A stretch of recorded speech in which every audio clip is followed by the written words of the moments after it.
Congrats on getting beyond 1 million. What got you here won't always get you there. This is a podcast for entrepreneurs who want to reach beyond their 7-figure business and scale to 8, 9, and even 10 figures. I'm Brad Weimert, and as the founder of EasyPay Direct, I have had the privilege to work with more than 30,000 businesses, allowing me to see the data behind what some of the most successful companies on the planet are doing differently.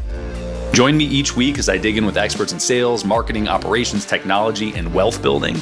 And you'll learn some of the specific tools, tactics, and strategies that are working today in those multi-million, 8, 9, and 10-figure businesses. Life can get exciting beyond 1 million.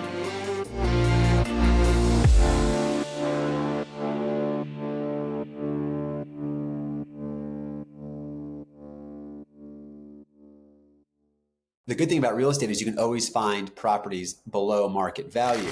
So you don't have to worry about what are the prices. As long as you can buy below market value, you're safeguarding yourself. You can't do that in the stock market. If you could, I would do it.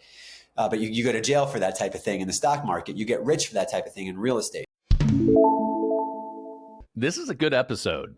We have Ross Hamilton, who sold a company not so long ago for, we'll call it hovering around the 9-figure mark, officially an undisclosed number. And we go all over the place. The episode starts with general philosophy and frameworks around approaching big goals, business, personal things, whatever. But then we get into some very tactical elements of accelerated growth, how the business went from a couple million to a lot more than that, strategies to do that, and the tactics. And then we launch into a whole bunch of nuanced places. Super fun, super wide ranging. I think you're going to like this one. Ross Hamilton. Ross Hamilton, it is great to see you, my friend. I'm so excited to be here, Brad. So you have lots of different fun things to talk about. I don't know if you remember this, but we met probably 12 years ago in Tampa through sort of a real estate group, and it was after the event. And I can't even remember the context of why this was happening, but you were talking to a very attractive woman's mother and spending time building rapport with the mother for probably like an hour. And I remember thinking, this is an interesting move and a lot of commitment. And I really appreciate that dynamic. I have no real recollection, but at a lot of those business meetings, I get so tired of having the same conversation about business with everyone. Sometimes if there's a non-business person, regardless of what their kid looks like, it might be just a good brain relaxation, just to stop talking business for a split second. But yeah, I mean, I'm a networker. I'm always out there talking to people and trying to help them and looking for ways they can help me. And it's been the secret of my success for sure. Well, I don't know if that was the driver 10 or 15 years ago, but I can't argue with you there. And I'm very much the same way. At those events, I think that, look, we're there to talk business. We're there to do business. But more than that, it's the relationship. And if you have the same damn conversation over and over and over and over, it bores me to tears. I mean, I want to get out of the small talk right away and figure out how to talk about more fun things. So I want to do that with you because you've got everything from endurance athletics, BMX biking, bootstrapping an awesome company, and then selling it for a bunch of money. So I want to talk about that story, but why don't we start at the beginning of your entrepreneurial ventures? Yeah, absolutely. And the great thing is everything we're going to talk about here can tie into one quote that I just love.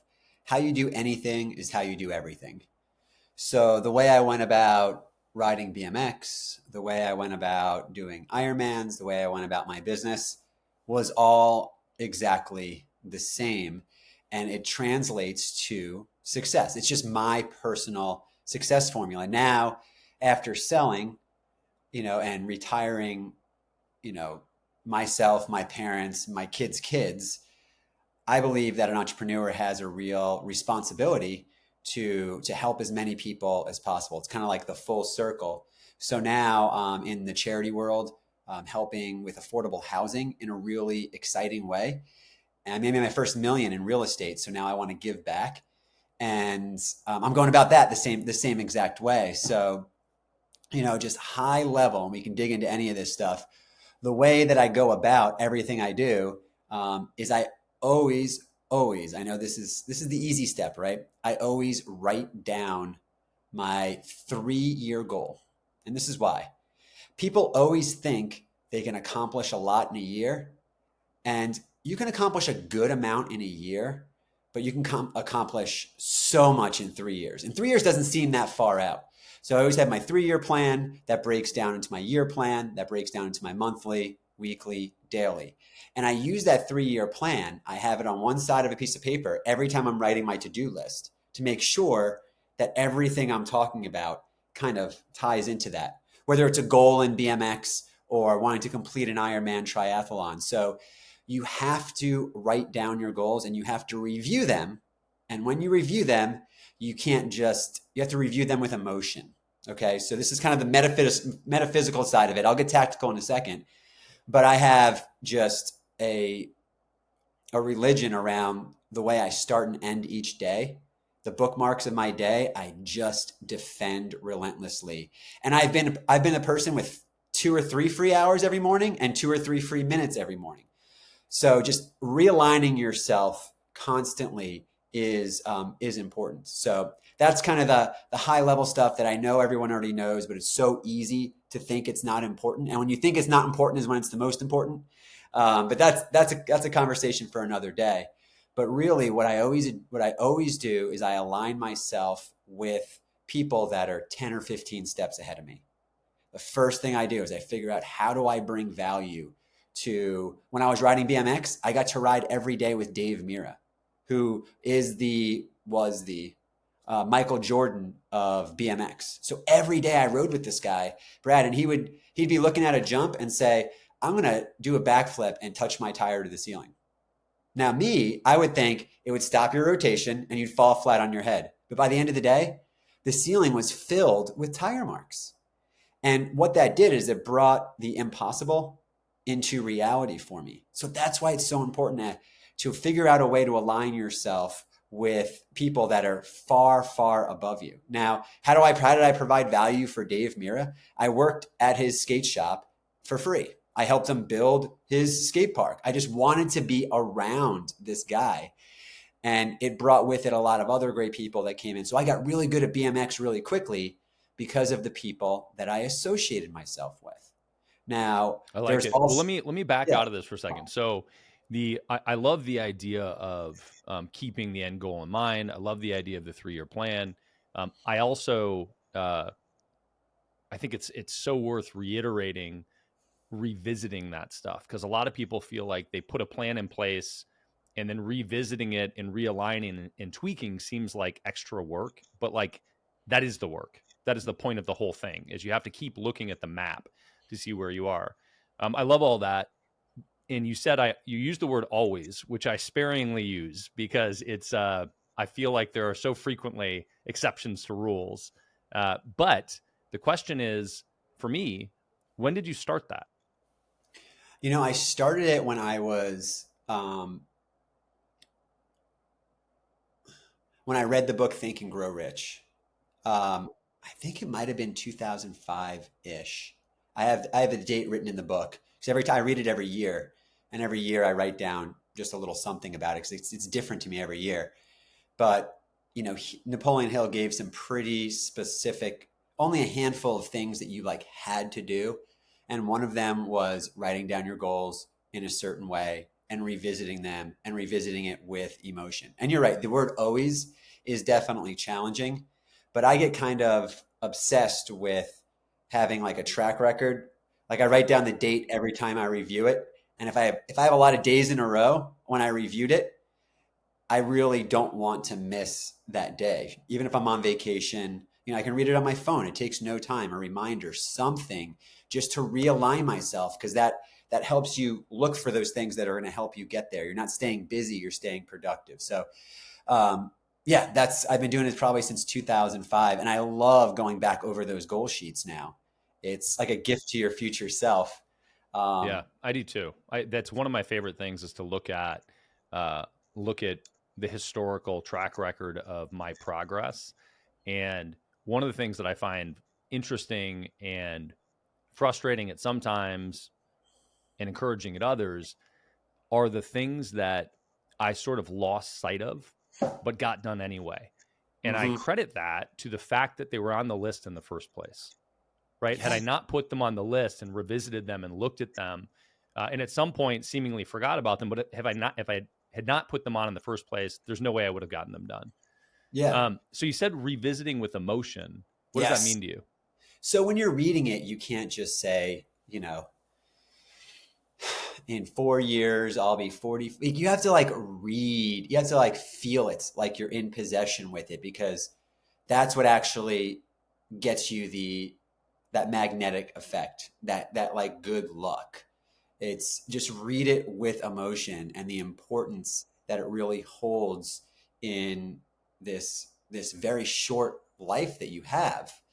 And it's just, there's so many studies on the difference between reading something and reading something with emotion, and that's hard to do all the time. But yeah, the more you do that, the faster you'll start attracting the things that you need. And the way that you write your goals is very important as well. I have a giveaway that I'm going to give everyone at the end. It's like basically my whole plan on how I do that, where you can just fill this out.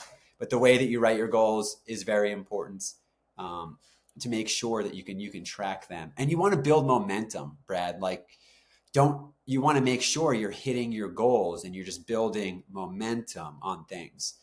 So you want to make sure when you write them down, you are 100% in control of the result, right? So it could be something like, for a small daily goal, it could be like, I don't know, sell Brad, you know, a connected investor subscription, right? I am not in 100% control of that, but I could spend 30 minutes talking with Brad, explaining to him the benefits based on my research on what's important to him. Like, you have to write down goals that are 100% in your wheelhouse, because if you write down too many goals and you miss them, you're going to throw your goal sheet away. So give yourself a bunch of small, easy things you can do. There's a task that's hard. My favorite hack for myself is, if there's something I really don't want to do, in my goal sheet, I'll say, spend 10 minutes researching your accountant's questions, right? I can spend 10 minutes, and usually I'll be like, fine, I'll spend 10 minutes. I'll get it off the list. I'll open it up, and then I'll actually get it all the way done. But if I say answer all of accountant's questions, then that's going to give me anxiety, and I'm not going to do it, right? So it's like, just showing up is 90% of it. So what's that goal you can write that's going to make you actually open something and start it? And that's how I've kind of tricked myself to get around things that give me anxiety, or just make me feel weird to start. Yeah, reminds me of a quote, which is, people are not in control of their future, but they are in control of their habits, which dictate their Yes. future. And Yes. I love that, because it's in what you just said is also, I'm also a huge fan of structure and frameworks. Um, and there's so many people in our world that buck that so hard and feel like it's restrictive, and Mhm. they need freedom and variety. And I find freedom in structure and frameworks. And it's because that's what creates the habit that allows me to just do it on autopilot. And one of the structures you just gave was to reframe the way that you speak to yourself, right? Is to put goals in place that are in control, that you have control of. That's great, man. Well, let's jump back to Connected Investor. Yeah. So, I don't even know where you were in 2008 when I met you or whatever relative to Connected Investor, but when did it start? How did you start it? Yeah. Well, ironically, it started in 2005. Um, yeah, it started in 2005. Prior to that, I was a real estate investor. And actually, I read Think and Grow Rich before 2005, because Think and Grow Rich got me into real estate. So maybe 2000 or earlier. Uh, so yeah, no, I was doing very well in real estate at a very young age. I had a really bad injury in BMX, and I was out for like a year and a half, and I had to figure something else out after that. And I found real estate investing because it was the number one way to become a millionaire in the United States. So I'm like, I'm going to play the odds. So I went from flipping ramps to flipping real estate.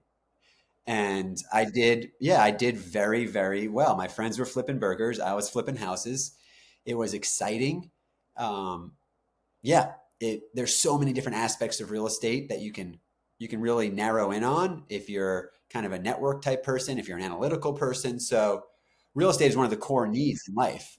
And what type of real estate were you doing at that time? Like, as you just pointed out, and I think people that aren't involved in real estate don't really know how Yes. how many different little niches there are that you can absolutely build a fortune in. And Yeah. how radically different they are. You know, some people try to play in a bunch, but a lot of people specialize and only do single family homes, or even within single family, invest in a million different ways. Yeah. Yeah. I'll jump into that, but I just want to say this, like, if you own a house, you're a real estate investor. If you paid retail, you're just not a very good real estate investor, right? So you, you are your listeners are probably all real estate investors. And I truly believe that you have a responsibility to add a house or a property every few years to your portfolio, because I promise you that's what's going to take care of you more than anything when you get older. Your business could fail, all of these crazy things could happen. But then if you have 15, 20 properties paid off, you're all good. So anyway, that's just my little why real estate's so important. And the good thing about real estate is you can always find properties below market value. So you don't have to worry about what are the prices. As long as you can buy below market value, you're safeguarding yourself. You can't do that in the stock market. If you could, I would do it. But you go to jail for that type of thing in the stock market. You get rich for that type of thing in real estate. So real estate is just something everyone needs to take seriously. So don't overlook it. But you also don't have to overcomplicate it, which is what a lot of people do, because there's so much information now available, Brad. I mean, I was part of that. And when I first started, it was really hard to learn how to invest in real estate. And just like with BMX, I found a mentor, someone who was great, figured out a way to provide value to this person, started to shadow them a little bit, met other people. The same exact thing I did in BMX, I started doing in real estate. And what I was doing was just figuring out ways to buy real estate without using much of my own money, because I had none. I literally had $0. So I had to get good at creative deal structuring. And if you can find a deal, money's never really an issue. Real estate's hard if you want to buy retail, but I was doing creative deal structuring, and you know, anyway, we can go down a lot of rabbit holes there. But I found creative ways to buy real estate at a discount, and it really isn't that hard compared to what you probably do at work. It's buy low, sell high, right? Yeah. So a good example is I would knock on the doors of people that were losing their house in foreclosure, and I would figure out a win-win situation for them to either sell the house and move on, or I would buy the house from them and figure out how to let them stay there for a while. Uh, I would partner with different individuals. I would do a lot of wholesaling, a lot of lease options. Most real estate strategies are just one or two contracts. You don't have to be a contract specialist. That's what attorneys are for. So I knew nothing. I just started to talk to people that needed to sell their house, and then I would figure it out. I would figure it out from there, and I became a millionaire in just a few years. And yeah, and the financial side of that for you figuring it out to get to, your first million in real estate, um, it sounds like, and there's probably a theme coming up here, but it sounds like it was through a network of real estate investors. So you found a mentor and then presumably other people, because you still had to figure out how to do the financial side of it. So those creative deal structuring had to involve somebody with money Yeah. somewhere, right? Yes. Um, Yes. so what Here's what the did thing. that look like? Did you find a Yeah. group or Yeah. No. Absolutely. But here's the thing. If someone comes to me and says, "Hey, Ross, how do I invest in real estate?" I'm like, "Oh, shit. Okay. Uh, where do we start?" Right? Like, do you have 4 days? I can go over everything with you. But if someone comes to me and says, "Hey, Ross, I have a deal. This person wants to sell it for 250. It's worth 300.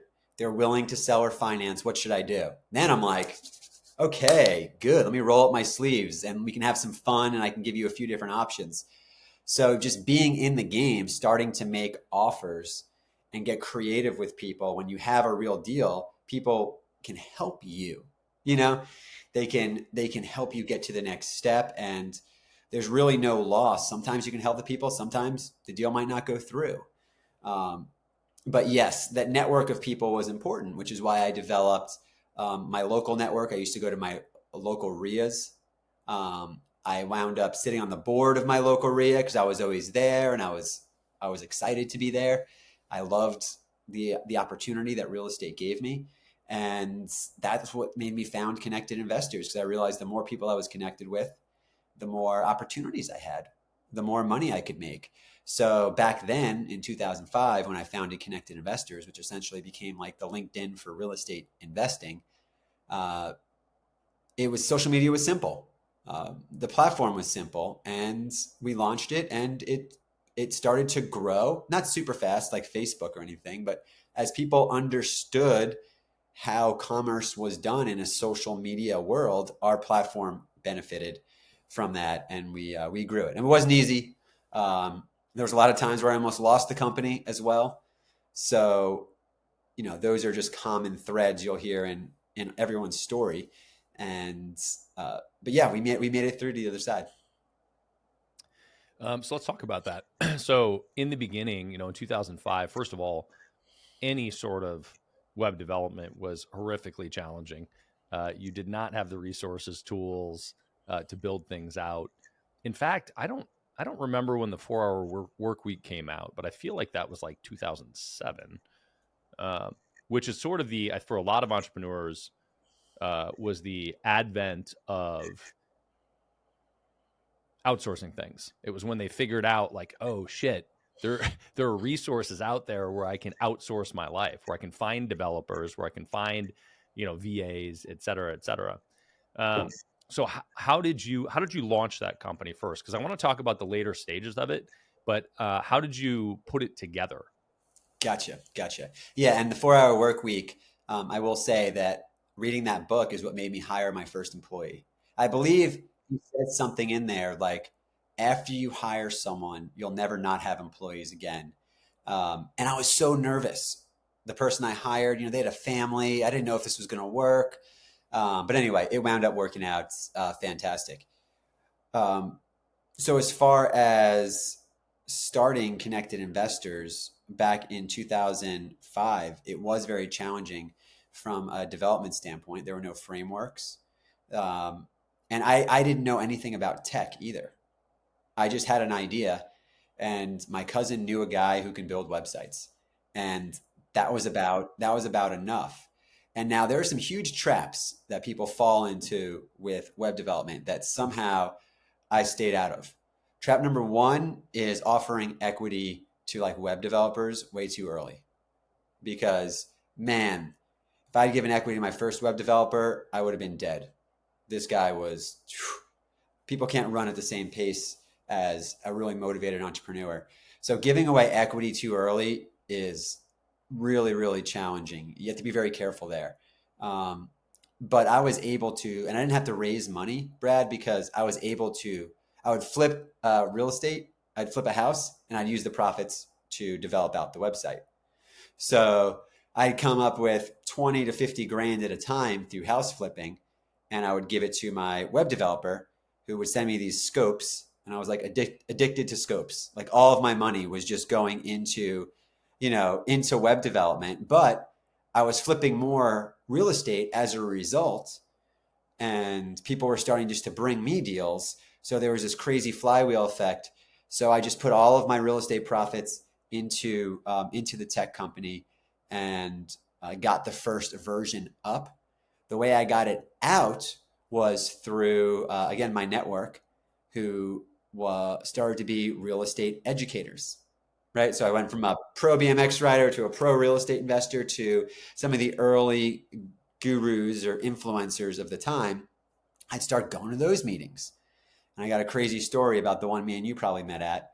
But I would just start showing up at these meetings, and I met someone that was doing a product launch, and I convinced him to use my social platform as a bonus because it tied right in, and we privately branded it for him, and he launched it with his platform. We got our first 10,000 users, and then we just kind of kept using that model over and over again until we built up a big base and were able to grow ourselves. But yeah, I launched it through early influencers in the space because I didn't have any, and I didn't even really have a product, Brad. Right? Like it was a social network. So it's tough at first. I had like 80 accounts that were all me, and I was having like conversations with myself to make it feel like people were using the platform. So I was going insane for a little while, just talking to myself online. uh, well, I think that the dynamics of a marketplace are interesting in general, even through the entire process of growing them, but specifically in the beginning. And oddly, um, I also launched Easy Pay Direct with the proceeds of investing in real estate. So I was flipping houses back in '06, '07, '08, which was a horrible time to be flipping houses if you were intending to hold any of them. Um, but it's what allowed me to build what was a very slow residual stream through payments. So what I knew was that it was an opportunity to get large chunks of cash, and real estate is a great vehicle for that. Um, so I want to fast forward through the marketplace dynamics here because you said something that is a really interesting, potentially pivotal point when you're selling software, and that is that, and which is only kind of what this is or was at the time, but you said that you white labeled it for somebody to brand it as their own. Did you continue down that path over time? Would you have done that differently today? How do you think about the choice to white label the software for somebody else versus push your own brand out? Yeah, I don't think it's either or. If you have a software that could be white labeled, even later in my career, we did that.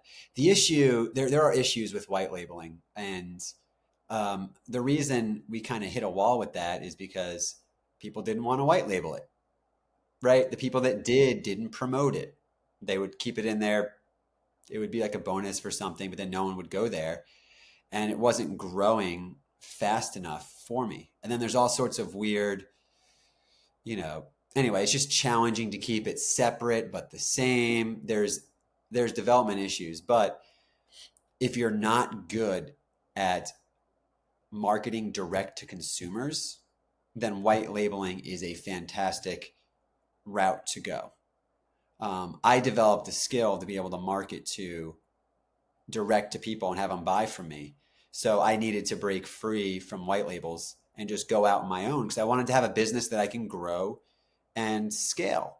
And but yeah, it's not a bad idea. Later on, when we developed out our deal finding software, we created a different version for people to white label, and it's a slow grow with white labeling. But if you get tied in with a few of the right people, a lot of real estate software companies that have done the best have been behind the scenes white label. It usually takes them like a decade to get anywhere that's meaningful, but then they latch on to that Grant Cardone or that that person that just shoots up and then they're riding off their success. But it's a bit of a gamble for a while. Even the most successful ones, they've had ups, they've had downs. So I don't know if that answers your question, but for me to initially launch, there was no other way for me to do it because I was, I had no expertise in marketing. Yeah, I hear you. I would also think that as a marketplace or a social network, you know, having a singular brand is critical to get sort of the masses on both sides, where the marketplace is of value to both sides, right? There's no value in a marketplace if it's heavy on one side and not the other, right? And if Yeah. nobody goes to it, right, then you just have Ross talking to himself in 80 different accounts. Yeah, exactly. Exactly. Um, I dig it. So I know. So you moved away from the white label proposition. Did you move away from the affiliate promotion of it? How did you continue to grow it? What was the primary mechanism to grow it? You know, after you were at 1 million or 2 in revenue? What allowed you to get, 8 plus? Yeah, that's a great question. So we were very active in the affiliate world for a long time, and you can grow a business pretty well with the right influencers and affiliates. And I think it's an important part of any business model moving forward. The biggest brands in the world are doing it now, right? Um, but we had to be able to buy our own traffic. And this is actually where my Ironman story comes in, Brad. So I kind of reached this point to where I'd kind of plateaued, had affiliates. I did create like a webinar and my own product within the platform of connected investors. And we were doing okay there, but I was kind of stuck. And I remember I signed up to do the Ironman because I just wanted I wanted every day to change. And when you're training for an Ironman, every single day is now changed. I just wanted to create like a wobble in my gravity and my habits that I was orbiting around. So I couldn't swim, not like you're supposed to. I had never ran a marathon before. My only biking experience was a BMX bike and a little bit of road bike. So, I went about that the same way I always do. I got a coach. I found some mentors, found some people to run with, to train with, to have that co-opetition with, you know, like in BMX, the people you ride with, you compete with. In real estate, the people that you're doing business with, you're competing against deals. So anyway, that's just, I liked to hang out with those type of people. And through this, I met the CEO of a company called Lending Tree. And what they did is they had a marketplace that matched borrowers with lenders. And he was doing an Ironman triathlon as well.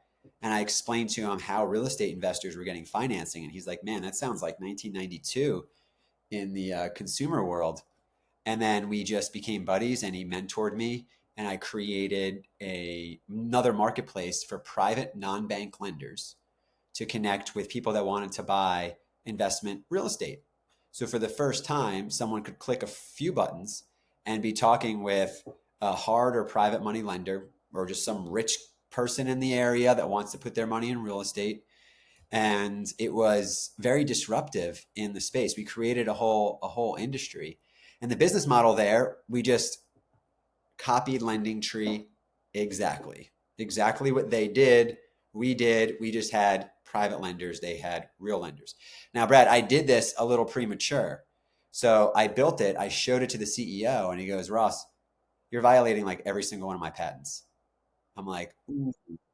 He's like, if anyone puts this, on my desk, we're gonna have to like send you a cease and assist and probably sue you because he was defending his patent against Zillow because Zillow wanted to do it. Lending Trees, what they were doing wasn't crazy. It was just matching people based off their locations and type of home they want.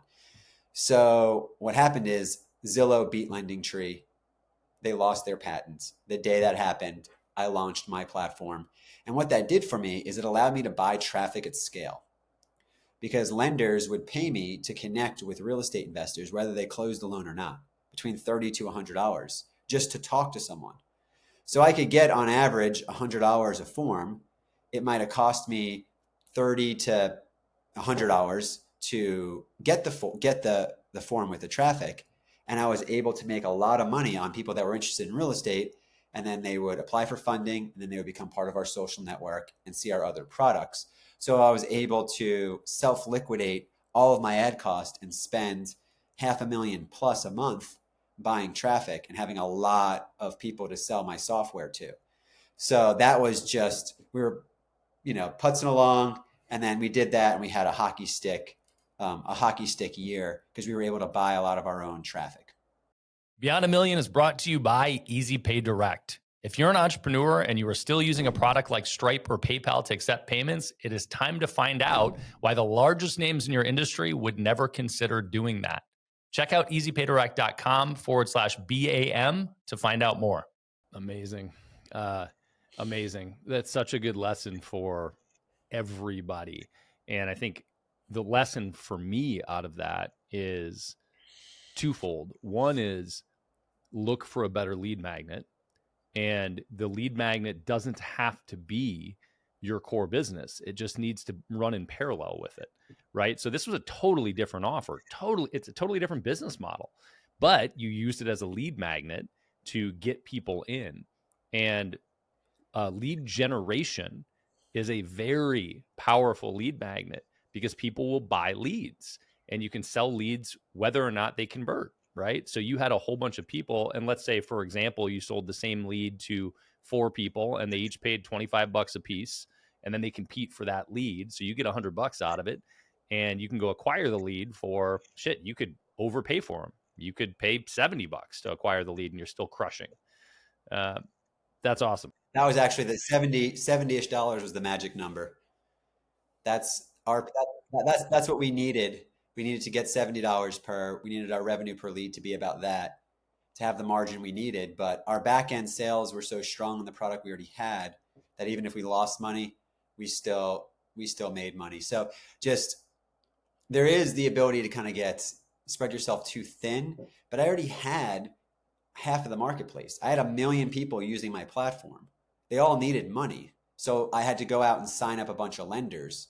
So that was a B2B. I'd never done that before. But it was simple enough. It took us about 100 lenders to sign up to have a really good, robust marketplace of matches. How did you approach building out that side of it and finding the lenders? Because you mentioned that, it was sort of like the lending tree model, except the language you use, I think, was it wasn't real lenders, it was private individuals or otherwise. It wasn't banks. Yeah, it wasn't. Yeah, yeah, Uh, yeah. so how did you find the list, and how did you approach that, and how did you think about it? Well, for that, I definitely brought on someone to be head of that department because in your business, you have to outsource the anxiety. You have to outsource the obsession. If someone is not worried about something, then I'm worried. Like I need my people to be actually physically worried. That's the only thing that calms me down. I need to make sure someone else is worried about it. So I call it obsession. Like, what are you thinking about when you wake up? What are you thinking about midday? Are you always trying to solve that problem in your head? So we brought on a really good leader in that spot, and all he did was, talk to lenders. I would jump on the line with them as well. We'd go on little road trips and stop by all the different lenders. There were events that we could go to where there were lenders, and we were the only people in the space doing it at the time, which was good and bad because lenders all wanted to pay me per closed transaction. But I couldn't do that because then I'd have to be an accountant. Oh, you closed that lead. Oh, no, we already had them in our database. No, you didn't. Prove it. Like it would have been monumentally hard. And then honestly, Lending Tree helped me a lot. Because Brad, you would think the more leads people want to buy, the cheaper. That's what I thought. But my mentor was like, no, the more they want, the more every lead is. And I'm like, it was just a mind shit. Like having him help me figure out what the scripting was, what they needed. But then you had to have a good conversation with the lenders and make sure they were making their money on the investment, right? And as long as they were at break even or close to break even, we could raise prices. I mean, we made mistakes there for sure. Just in our contracts, we didn't have enough flexibility to raise prices, and ad costs went up. So, it got challenging. But anyway, yeah, no, I hired someone specifically to go do that and go find the lenders. And they're not hard to find through public data and just through events. And it wasn't that challenging. I only needed 100 people. So, you get a few a week, you'll get there. So at some point, you sold this thing, and I think it was what, year and a half ago at this point, something Yeah. like that. I know that people go through all sorts of different journeys when they are selling and afterwards and preempting the sale. Um, how did you come upon the exit? Did you seek it out? Did somebody offer you money? What was that process like? Yeah. Well, great question. And if you're building a business, in your plan, you need to make sure you are going to either sell it or step out, right? Like either someone else needs to come in and worry about it all and you can be a strategic advisor, or you need to make sure you're building a sellable business. That is the light at the end of the tunnel. It will help motivate you. It allows you to motivate people in your company because there's an end goal to where you can give different types of equity. That doesn't really mean anything unless you sell, like phantom stock and stuff like that. We had for some of our people. You can get more investors if you need them, if you have a plan to sell. So, and you take your business more seriously if you have a plan to sell. So, what happened to me, Brad, is Lending Tree tried to acquire us. Right? We were a great fit, and I went through the whole process. I had to get my books audited. I had to sit down with the C-level executives, and they loved one side of our business but hated the other side. They just didn't. They just didn't get it. They didn't want anything to do with it. So I almost sold to them, and that year they were going to give me like three payments of $4 million for the company at the time. And that year, the company profited $4 million. I'm like, man, I made as much. I'll just keep this thing for a little while, right? And then we wound up getting almost 10x that, 2 years later, or yeah, a few years later. But I got to the closing table. Then I'm like, I need to sell this thing. So I wasn't being as proactive as I'm telling you to be. But after that, I'm like, yeah, I really want to sell this thing. And everything I did was to get to an exit, just the type of revenue I was doing. I didn't do coaching because I didn't want to, that doesn't sell well in the niche that I was in. So we stayed more software. Anyway, so I had hired a company to help us get professional looking on paper, create like the pitch books and stuff. And I was able to help with that a lot. And we took it out on the open market and no one was interested. So first sale fell through, second sale, no one was interested. And then, I'd honestly reached a point, Brad, to where I was like, man, I'm kind of over this. It had been like 20 years, right? Started in 2005. I'm like, I'm ready for a change in my life. And then it was crazy. I got a phone call from the company that we were buying data from that said, hey, do you want to sell? 2 weeks before that, I had another call from someone that was trying to buy me, but they were going to buy me in a weird way. Like they wanted to buy my whole company, but only give me half the money now, and then start another company, and I was going to get a percentage of it. It was like this it was almost like a pyramid scheme. I explained it to my wife, and she's like, wait, you have to get 3 of your friends to sell? And then she did she drew it on a board for me, and I'm like, yeah, I guess that is kind of. Anyway, but they made a serious offer right at the time that another offer came in. So I was able to use that as leverage. And to be completely honest with you, I was kind of done with the company. Came perfect timing, got it sold in 6 months during COVID. The company didn't even log into our software. It was crazy. They just had to be in this space. They wanted to buy it. And they called me up and they bought it, but I was ready to sell. And being ready mean like I had all the documents. There's a lot of accounting that goes on with selling. So that's exactly what I want to talk about is when you said, you got this initial offer from Lending Tree and it fell through because it wasn't quite the right fit. Then you started thinking about how to position things exactly for sale. So, what exactly were you doing between that point? What did you shift from that point of, hey, we are producing right now, we're spitting off cash. I'm content, with taking 4 million a year out of this. But it's not the saleable asset that it can be. So what was lacking and what did you do specifically that allowed you to have all your books in order, the paperwork ready, have the model right, so that when the next time came, you were teed up and it was a easier sale? Yeah, great question. We really focused on retention rate, and just how we did our accounting. If we took an annual payment, it's one thing, how do you book that revenue, right? How do you tie that into your subscription rate? People want to buy predictability. So we tried to make the company, we reframed the accounting to look predictable. It's not like we did anything nefarious. It was just, we were running like a cash style business and we had to move to more of an accrual mindset, which made retention rates look better.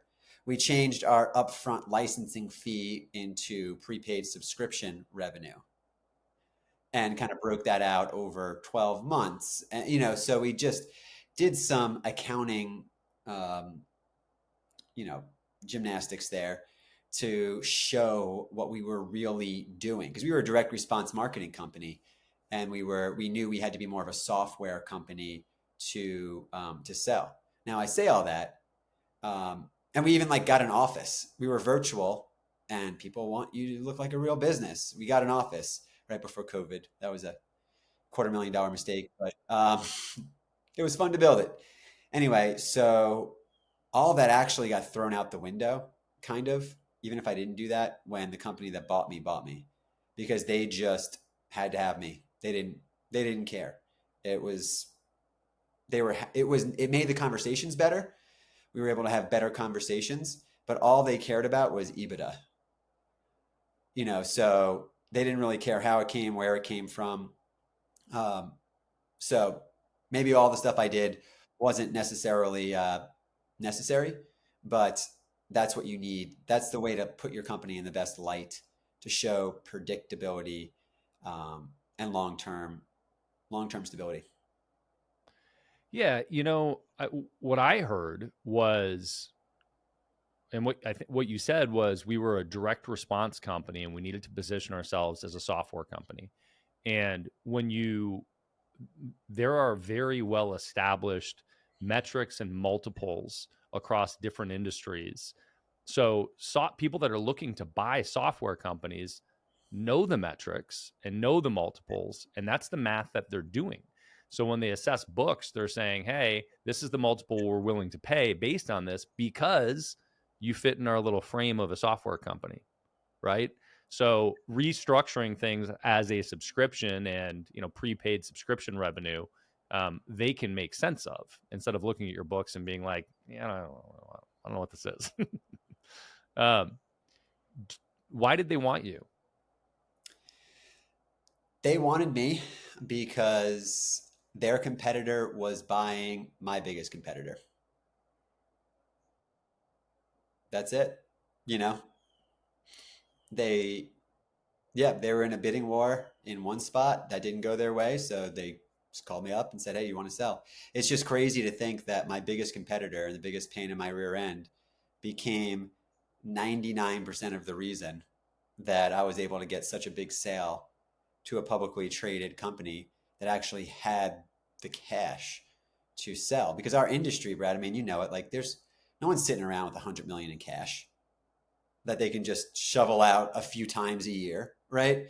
That would be a top line in our industry. So we had to have someone from outside um, come in, and yeah, it was exciting, which is why I feel a huge responsibility to do as much good as I can with the blessings and the money that have come my way, because I got really lucky. I mean, I had the tenacity to stay out to be in the game for 20 years.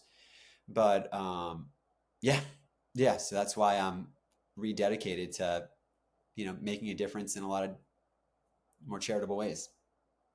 I dig it. Well, I want to dig into that too. But before we get there, um, a little bit more on the exit. So, you alluded to some numbers, and I know that there's an NDA on that stuff, so I'm not going to Yeah. poke too much.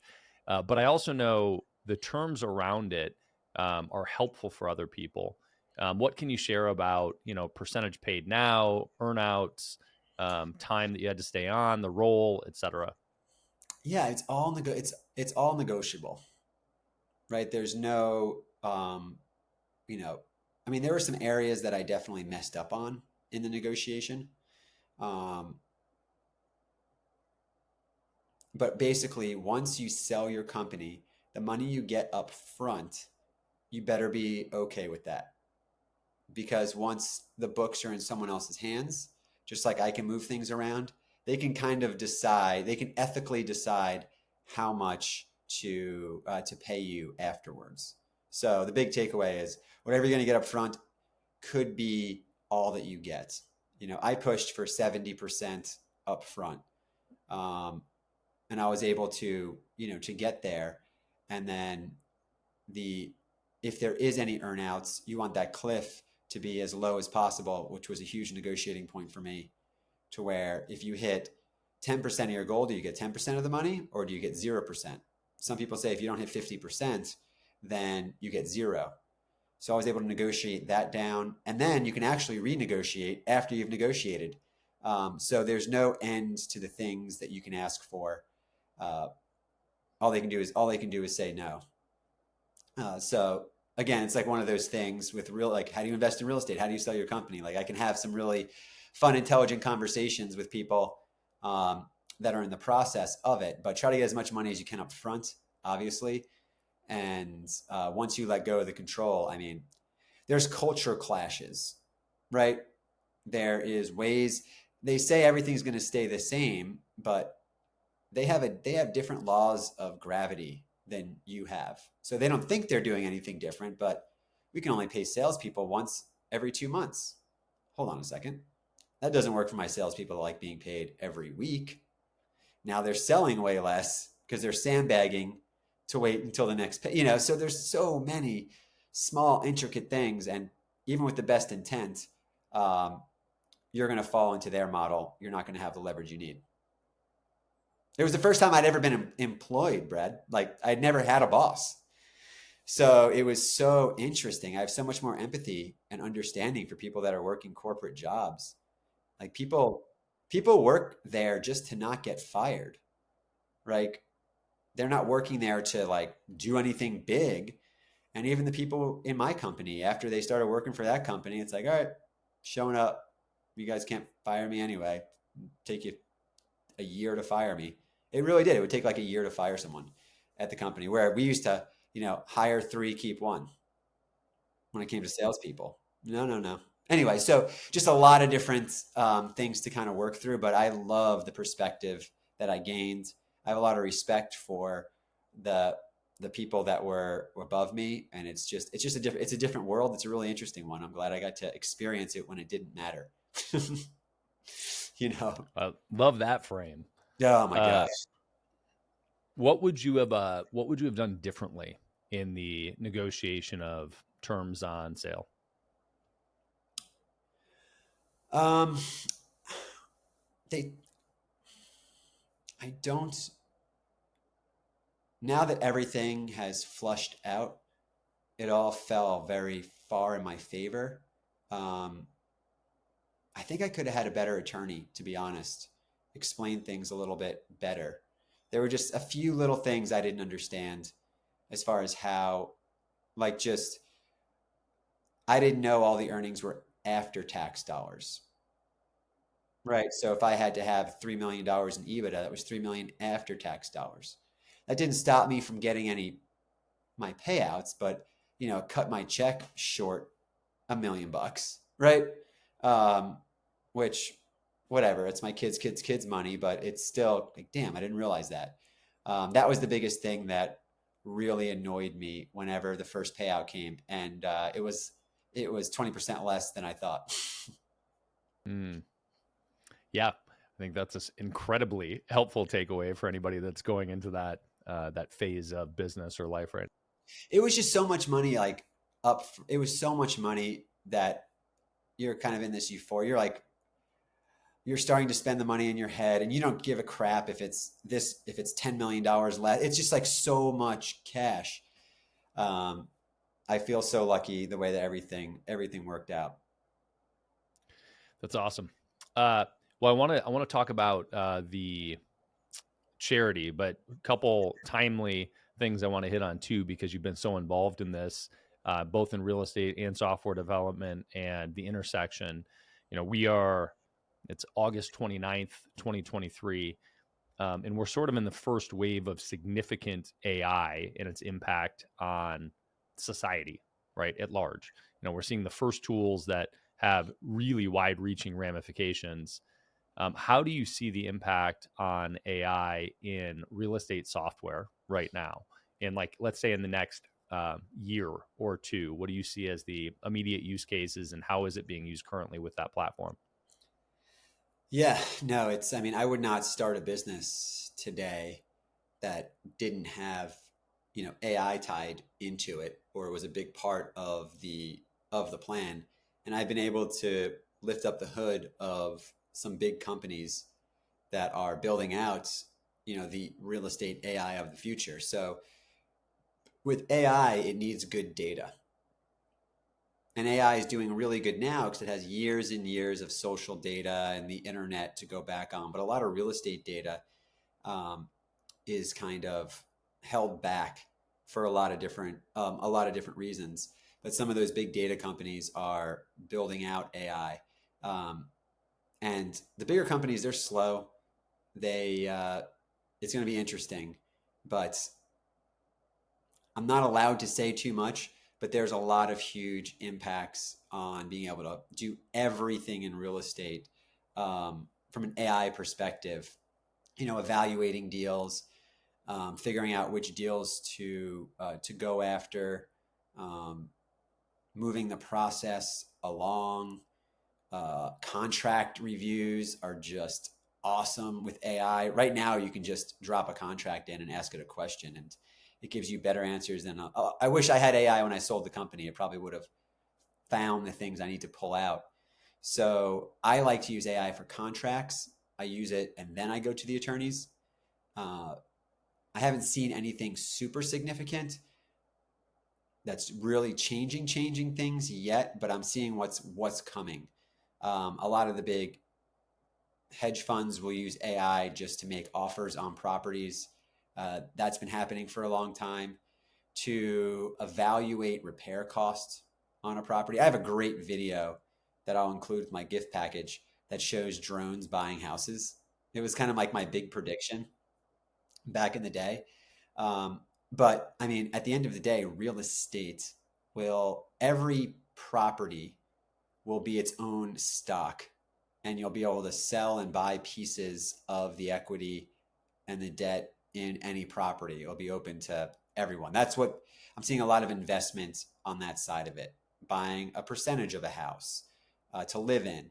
And that's kind of the direction that real estate is going. So you'll be able to trade equity in your house and buy equity in your friend's house, trade equity with you and your friends. So anyway, it's going to be really exciting. But the financial world needs real estate to be more fluid financially. So they need to be able to move stuff quickly. The financial world's holding that back, but people are figuring out how to get around it properly. I like that concept. Yep, we've got an interesting roadmap ahead of us here. Well, tell me about the shift into the next phase here, because A, I think it's interesting anyway, but B, when people sell, a lot of different things happen. Some people get completely depressed and complacent and don't know what to do with themselves. Sometimes that manifests as a drunken, disorderly person. Sometimes they immediately get back into another business. And apparently sometimes they do this. Where did it lead you? Yeah, yeah. So, the question is kind of like, now what? When money doesn't matter, what would you do? When your whole life was focused around money and that is gone. Um, When money doesn't matter, but when money doesn't matter and you no longer have the focal point being this huge initiative that you've been spending your whole life on. yeah. No, it's not retirement. I look at it as rewirement. And because you're rewiring all your priorities, that's really what it is. And when I sold, the first thing I did is I got a coach, because I'm like, man, I'm about to get into some crazy areas here. I mean, imagine if someone won the lottery and they went out and they got like a coach to help them through it. So I got a coach to help me reprioritize everything. A lot of my operating systems, the entrepreneur's operating system is like the Stoic philosophy, which I love and have been obsessed with, because it teaches you how to just push through some of the hardest things in life. That's not necessarily what I want my internal operating system to be moving forward. I want to have more like emotional intelligence and just replace some of those stoic philosophies with some new ones. So I made sure I already have, I have a real estate investing business. So you want to make sure to have a lifeboat. A lifeboat is a smaller company you can step out onto when you're done. So you have something to do. I want to stay sharp. I want to give back, which is why I'm doing these podcasts. So I'm just maintaining my real estate business. I mean, I bought up almost 200 properties in the last 12 months. But I'm only spending maybe like 4 hours a month on that, right? Because I'm doing it in a different way. I have a team. And then I decided, I almost feel like I'm in this hot air balloon, Brad, and I'm looking down at everyone in traffic, and I'm like, do I feel like fighting through that again? I'm like, yeah, not really, not in the same way. So then I just decided that I wanted to give back, and I'm building out savinghomes.org, a charity for single parents that are losing their house to foreclosure, and it ties into the affordable housing world. And I've kind of reset what the reward is, because the dopamine reward, right, was like looking at the easy pay direct settlement statement every day, right? It's like, oh, cool. Then you get mad. You're like, oh, only 30 grand came in today. That sucks. Like, I'm not grading myself on that. So I just kind of replaced the money with how many homes can I save? And that's kind of what drives me. And so it filled a void, but it helped me kind of empty out the competitive side of me that I didn't realize was so strong until I stepped away from it. The entrepreneurial spirit is a possessive spirit. It can be evil, right? You could lose friends and family because this is it, right? So just um, recognizing those roles. I like to do a lot of healthy things. I did 40 miles on my bike yesterday in the mountains in Asheville, which is just gorgeous. So just time in nature, helping people, and then making sure my business is going is good. I'm just trying to do a big exhale for a while, and yeah, I mean, I'll keep my eyes open, but right now it's a snow globe in the financial world. So I'm just patiently sitting on the sidelines, making investments where they work. And that my mentor was like, Russ, just don't rush your money into anything right now. And that's kind of what I've been doing. Real estate, I know, but the other stuff, I mean, it's no one knows what's going to go on in the world. So I don't know if I answered your question, but just stepping back for a little while and reprioritizing. The good thing is, I was very wealthy before this through real estate, but not at this level. I always had I had a monster to feed. That's what a business becomes once overhead reaches a certain level. Like you got to make the money every month or else. Yeah. Rewirement. Yeah. I like that construct. I want to hear the story about how you started using Easy Pay Direct because it's got to scratch my own selfish itch. And you told me that you remember the day that you did Yep. it. Yep. Yeah. All right. So before I forget, before we started recording, you started telling me a story about how you first started using Easy Pay Direct for Connected Investor. And I don't remember that day, but people tend to remember when there's a pain point like this. Can you tell me what happened? Yeah, to say the least. I remember that when I first started selling my software, I only sold annual subscriptions, right? So I did this big launch, got thousands of people to do this annual subscription. And then a year goes by, and I'm like, sweet, this is going to be the best day ever. Well, it wasn't. All of those payments went through. My payment processor got shut down, which means the other payments weren't going through. And the people we were working with, they were not responsive. I had no relationship with them. My business just shut off during like the most important time. And I called you up, man, and Easy Pay Direct just came in and you understood our business. You understood what was going on, and we got set up really fast and we were able to turn the bank account back on and start collecting tens of thousands of dollars that we were losing. So it was a big it was a big deal. It almost shut down my whole business. when the money stopped, because then all the subscriptions just kept bouncing back. Then you got to call people up. They're not. Yeah. Anyway, so I remember that, and you came through and saved the day. And I've been telling everyone ever since, even if you have a processor that you're happy with, you need just get a backup one set up so you can just flip a switch in case a weird decision is made. And it gives you leverage when you're negotiating price. So it's like, hey, I'm gonna like there's other, and everything out there is really expensive. And anyway, so you saved the day for me for sure. I appreciate that. I always like hearing those stories. It never gets old. Well, before I let you go, I know you've got a time crunch here. Where do you want to point people if people want to find out more about you, more about savinghomes.org, or anything else? Yeah. Where do they go? So, cool little loophole in my non-compete. I'm not allowed to sell real estate information anymore, but I can give it away. So all the stuff that I used to sell, the courses in real estate, I can now give it away. And this is also my personal financial, this is the bookmarks of my day. This is how I write out my goals. This is how I keep track of my goals. I want to get this in your hands. So if you I don't even have a business anymore, really. So you can just email me, and I'll put the email address. Maybe it can be on the screen or in the notes. It's just my name, ross@successcap.com. Shoot me an email and just be like, send me the gifts. And if you're interested in getting involved in my charity in any way, shape, or form by spreading the word or making a small donation, I'll make sure to include a link there as well. And yeah, so just ross@successcap.com. And that's where you're going to find everything, all my courses. I'm just giving it all away. Brad saved me, so hopefully this will save some of you guys and girls as well. I love that, man. Well, hopefully you have somebody managing that inbox. Ross Hamilton, Thank you so much for the time, man. It was great being here. Bye-bye. Love it.